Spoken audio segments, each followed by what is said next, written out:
Un disciple, c'est quelqu'un qui aime le Seigneur de tout son cœur, de tout son esprit, de toute son âme et de tout son corps. Il aura toujours lieu de s'étendre et de grandir dans l'amour pour le Seigneur. Mais dès le début de sa marche avec le Seigneur, le vrai disciple mettra tout ce qu'il est et tout ce qu'il pourra jamais être pour aimer le Seigneur. Pendant que le disciple grandit dans la connaissance du Seigneur, il répondra davantage au Seigneur.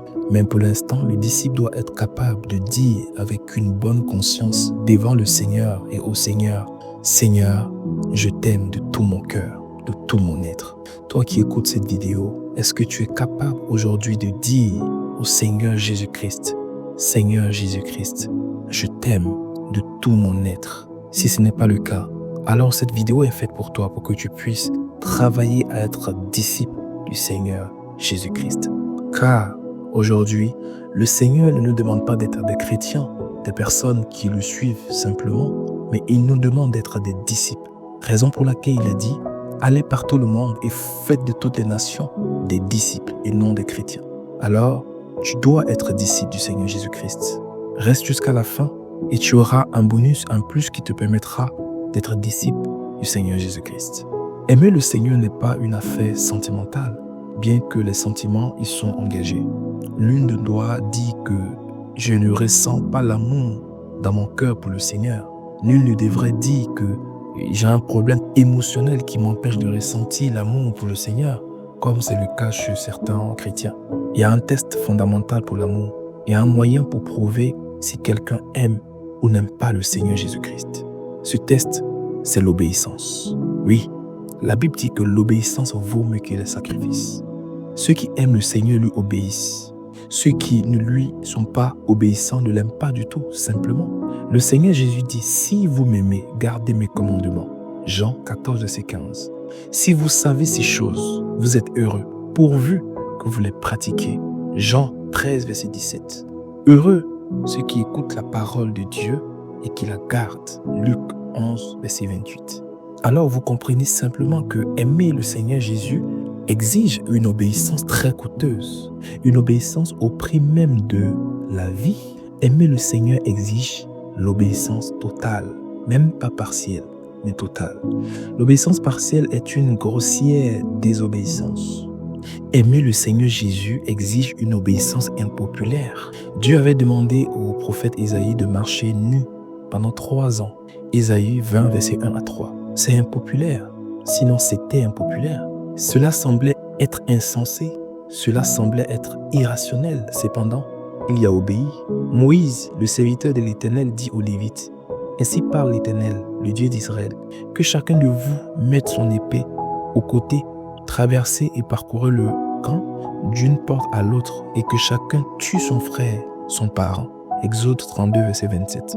Ils ont obéi tout simplement. Aimer le Seigneur exige une obéissance continuelle.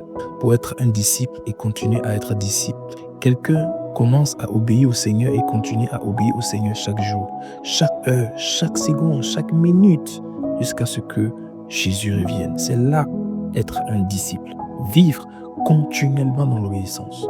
Quand une personne cesse d'obéir au Seigneur dans une chose quelconque, elle cesse d'aimer le Seigneur et cesse aussi d'être un vrai disciple du Seigneur Jésus-Christ. Un disciple, c'est quelqu'un qui obéit au Seigneur Jésus en toutes choses. Il obéit au Seigneur dans tout ce qu'il sait de lui-même maintenant et dans tout ce qu'il sait au sujet du Seigneur Jésus. Pendant qu'il est davantage éclairé au sujet de lui-même et au sujet du Seigneur Jésus, il obéit à la mesure de la nouvelle lumière qu'il a reçue. Ainsi, donc, un disciple obéit au Seigneur en toutes choses et en tout temps. Un disciple obéit au Seigneur en toutes choses et en tout temps. La désobéissance occasionnelle et délibérée n'a pas du tout la place dans la vie d'un disciple. Un amour suprême pour le Seigneur Jésus, manifesté par une obéissance inconditionnelle et continuelle au Seigneur, fait de quelqu'un un vrai disciple. Les 8 conditions suivantes sont une amplification de celles-ci, mais avant d'y arriver, voici quelques questions qui t'aideront à te rendre compte si tu es vraiment disciple ou pas. Il serait bon de répondre à ces questions clairement, en toute sincérité, en toute vérité. Tu peux le faire par écrit.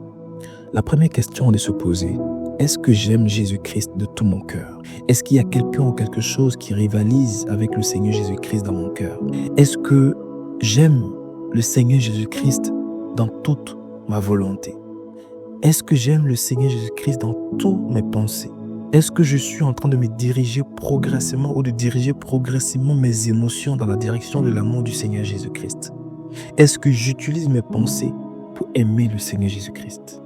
Est-ce que mon intelligence, elle peut être académique, elle peut être intellectuelle, ainsi de suite, est-ce qu'elle est partagée pour l'intérêt de l'amour du Seigneur Jésus-Christ?